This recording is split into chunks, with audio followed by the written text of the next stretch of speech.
Sir నమస్కారం sir. నమస్తే అండి. ముందు మనకు జగద్గురు ఆదిశంకరాచార్యులు తీసుకున్నట్టయితే అప్పటికి మన అఖండ భారతం విడిపోలేదు. విడిపోకముందే కానీ జగద్గురు ఆదిశంకరాచార్యులకు బాగా ముందే తెలుసా లేకుంటే ఏంటో తెలియదు 4 పీఠాలని శృంగేరి ఈ 4 పీఠాలు ఏవైతున్నాయో భారతదేశం బార్డర్లో మాత్రమే కర్ణాటక అంటే ఇక్కడ మన సౌత్లో ఉంటుంది. ఈ 4 భారతదేశం మాత్రమే, బంగ్లాదేశ్లో పెట్టలేదు, పాకిస్తాన్లో పెట్టలేదు, ఇటు నేపాల్లో పెట్టలేదు, ఓన్లీ భారతదేశంలో మాత్రమే. ఆయన అప్పటికి 3 సార్లు చుట్టింది ఓన్లీ భారతదేశం వరకే. అక్కడ పరిసర ప్రాంతాలకు కూడా పోలేదు. ఆయనకు ముందే తెలుసా ఇదంతా? తెలిసి చేశారా లేకుంటే ఆయన ముందే ఏం జరుగుతుంది ఫ్యూచర్లో అని చెప్పేసి అవగాహనతో చేశారా? అంటే ఈ చతురామనాయ పీఠాలు అంటే అవును సార్. చతురామనాయ పీఠాలు మనకి దేశానికి 4 దిక్కులుగా కూడా ఆయన 4 స్తంభాల్లాగా.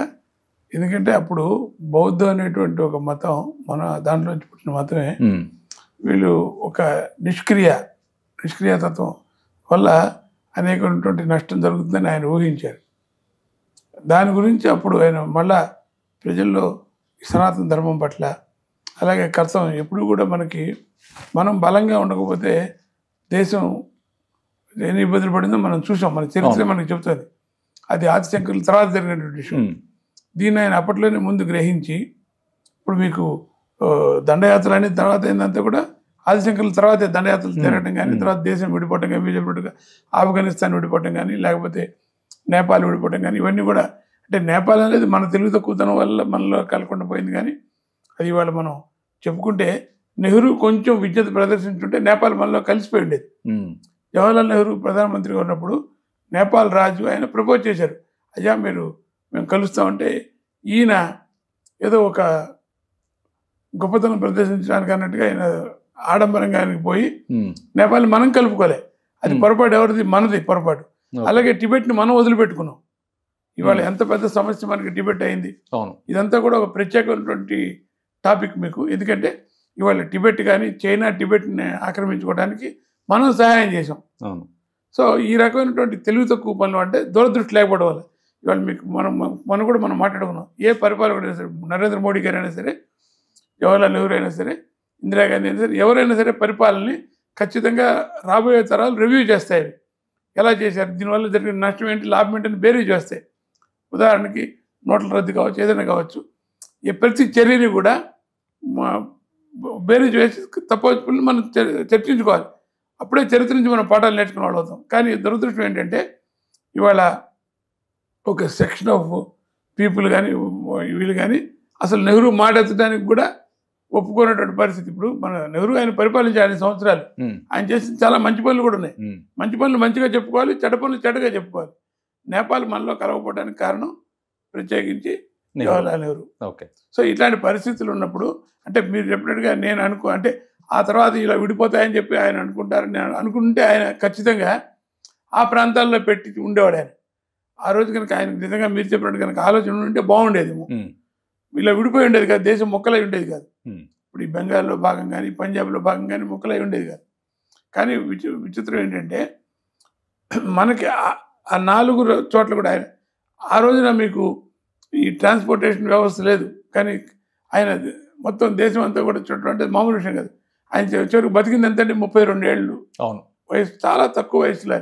కానీ ఆయన చేయవలసింది చాలా చేసి అన్ని చోట్ల కూడా చతురామనాయ పీఠాలను ఎస్టాబ్లిష్ చేసి అక్కడ వాళ్ళకి దానికి గురువులు నియమించి ఒక పరంపరని, అలాగే తర్వాత తీసుకొచ్చి కంచిలో సరామనాయ పీఠం అంటారు దాన్ని, ఆ కంచిలో పీఠం ఎస్టాబ్లిష్ చేసి ఈ రకమైనటువంటి వ్యవస్థను ఆయన చేసేయలేరు. ఆయన జీవిత కాలంలో అలాగే ఎన్ని భాష్యాలు రాశారండి, ఎన్ని గొప్ప విషయాలు చెప్పారు ఆయన. అంటే ఇలాంటి మహానుభావులు ఎప్పుడో ఒక కొంత సహస్రానికి ఒకళ్ళు పుడతారు కొద్దిమంది. అలాగా మన అదృష్టం, అది మన జాతి చేసుకున్నటువంటి అదృష్టం వల్ల పుట్టినటువంటి ఒక మహానుభావుడు, గొప్ప వ్యక్తి. అటువంటి ఆయన మనం వాళ్ళ తలుచుకోవడం అనేటువంటిది కూడా మన యొక్క అదృష్టం. జగద్గురుని తలుచుకోవడం. ఎందుకంటే ఒక దూరదృష్టితో ఆయన ఎప్పుడైతే ఈ రాజులు ఏ రకంగా అయితే వీళ్ళు తమ యొక్క కర్తవ్యాన్ని వదిలి, రాజు అనేటువంటి వాడి కర్తవ్యం దేశ రక్షణ వదిలేసేసి నేను భజనలు చేసుకుంటూ కూర్చుంటాను, నేను అహింస సిద్ధాంతం అంటే అది నడవదండి. మీకు ఎక్కడైనా సరే ఇప్పుడు మీకు చాణక్యుడు చెప్తాడు, రాజు అనేటువంటి వాడు కఠోరంగా ఉండాలి, లేకపోతే దేశం దెబ్బతింటుంది. రాజుకి జాలి ఉంటే దేశం దెబ్బతింటుంది. ఎక్కడ జాలి చూపించాలి, ఎక్కడ కఠోరంగా ఉండాలన్నటువంటి ఆయన విజ్ఞత రాజుకు ఉండాలి. కానీ రాజులు ఏం చేశారు, ఈ సైన్యాన్ని వదిలేసి ఇవాళ మనం చూసాం, నిన్న మొన్న మోడీ గారు మన నౌకాదళాన్ని స్ట్రెంథన్ చేశారు. అలాగే మనం రఫేల్ యుద్ధ విమానాలతోటి ఇవన్నీ మనం బలపరచుకోకపోతే మన ఎవరు గుర్తించరు, రేపొద్దున్న ప్రతి వాళ్ళు కూడా తోక ఎగరేస్తారు. ఇవాళ మనం అలా బలపడ్డాం కాబట్టి కనీసం ఒక చైనా కానీ వీళ్ళు జంకుతున్నారు మన మీద ఏదైనా అటాక్ చేయడం. మనం వాజ్పేయి గారి దురదృష్టి వల్ల పోక్రాన్ టెస్ట్ మనం అణుబాంబులను సిద్ధం చేసుకున్నాము. ఇవన్నీ మనం చేయటం వల్ల మనం ఇవాళ ఒక సమర్థవంతమైనటువంటి దేశంగా నిలబడం. మనం ఎవరి మీద అటాక్ చేయట్లే, మనం మొదటి నుంచి చేయలే, ఇప్పుడు చేయట్లే. కానీ ఈ రకంగా బలంగా ఉన్నటువంటి ఆ బలహీనమైపోతున్నటువంటి సమయంలో ఈయన మొత్తం తిరిగి మళ్ళా వాళ్ళకు ఆ యొక్క మీరు ఇలా కాదు, మనం కర్తవ్యం నిర్వహించాలనేటువంటి ఒక ఉద్బోధ చేసినటువంటి ఒక మహా వ్యక్తి భారతదేశం ఇవాళ ఈ మాత్రం ఉన్నది అంటే దీనికి కారకుడు మన జగద్గురు శంకరాచార్యులు మనం చెప్పుకోక తప్పదు. కాకపోతే మీరు అన్నట్టుగా వారు ఏదో ముందు విడిపోతుందని చెప్పి ఆయన ఊహించుంటే ఆ ప్రాంతంలో ఇస్లామాబాద్లోనే ఒక పీఠం పెట్టుండేవారేమో, ఆ పాకిస్తాన్ ఏదైతే విడిపోయిందో అక్కడ. అలాగే ఆఫ్ఘనిస్తాన్లో గాంధార్, మన గాంధార దేశం అది, అవును, అక్కడ పీఠం పెట్టుండేవారు.